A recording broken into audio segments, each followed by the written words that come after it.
Hello, it's your nerdy suburban farmer. I've got a video in the wormery today, checking in on all the bins. This first bin is one of the two regular totes. The totes do not have any holes and the moisture just evaporates from the hole at the top of the lid. The compost in these totes are still very damp, but not too damp. Adding the cardboard did help a lot. So once I've checked the soil and ensured that the worms are doing well in the bin, I'm going to go ahead and feed the bin. This time I gave them a mixture of melons and lettuce and acorn.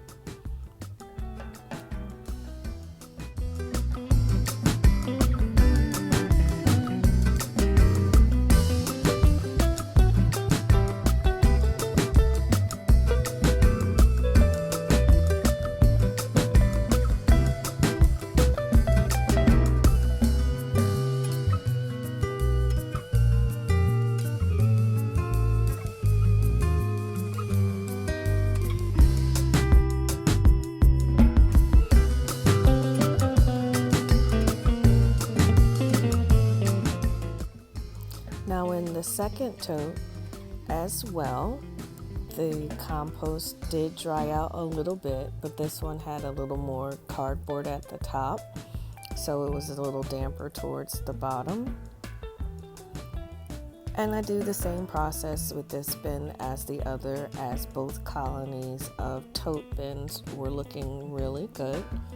I always fluff my vermicompost.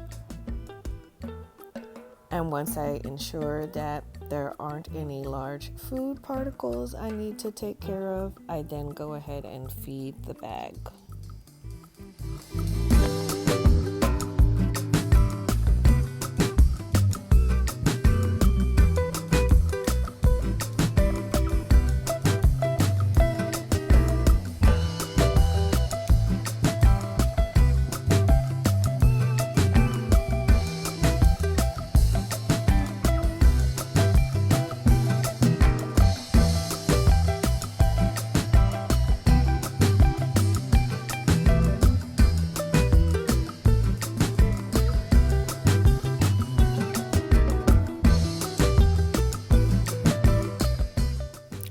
Now the third and fourth bins are my vermi bag totes.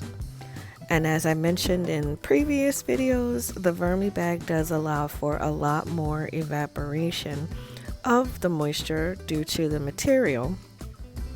So when fluffing this bag around the edges were a little drier than the interior.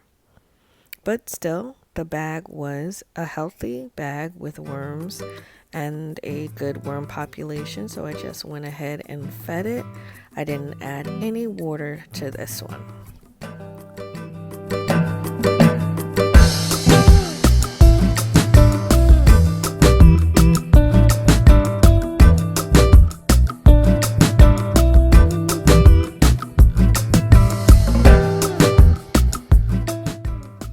And on to the next vermi bag tote.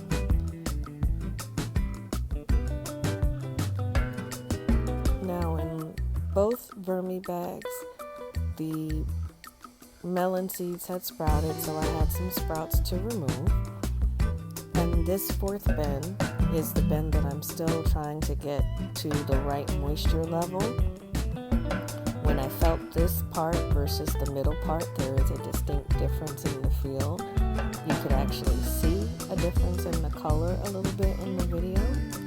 But the worms were still thriving, and most of the food, with the exception of the acorn squash from the previous week, had been composted down. So, as well with the other bags, I did not add any water this week, as it looked like it was starting to keep its moisture level up.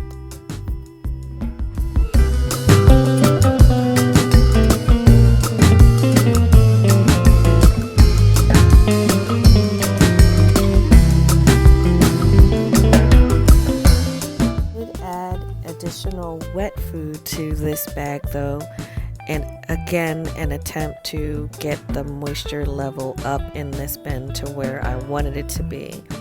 Last year I did have an issue where one of my worm colonies completely collapsed due to a lack of moisture in the bin drying out, so I'm really trying to avoid that this year.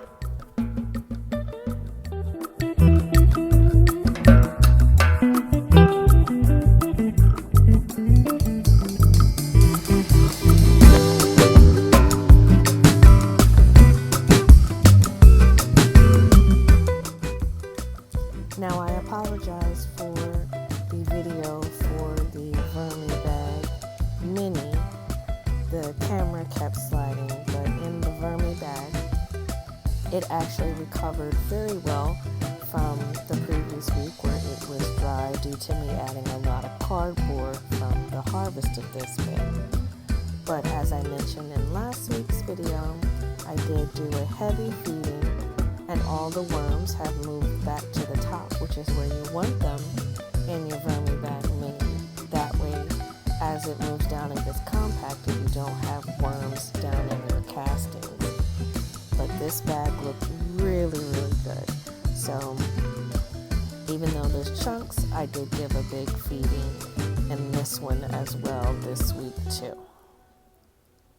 I didn't add any cardboard though. I'd rather have it a little too wet than not wet. The Vermibag Minis do allow you to have it quite a bit wetter than most, so I went and erred on the side of adding more moisture because I can always add the cardboard.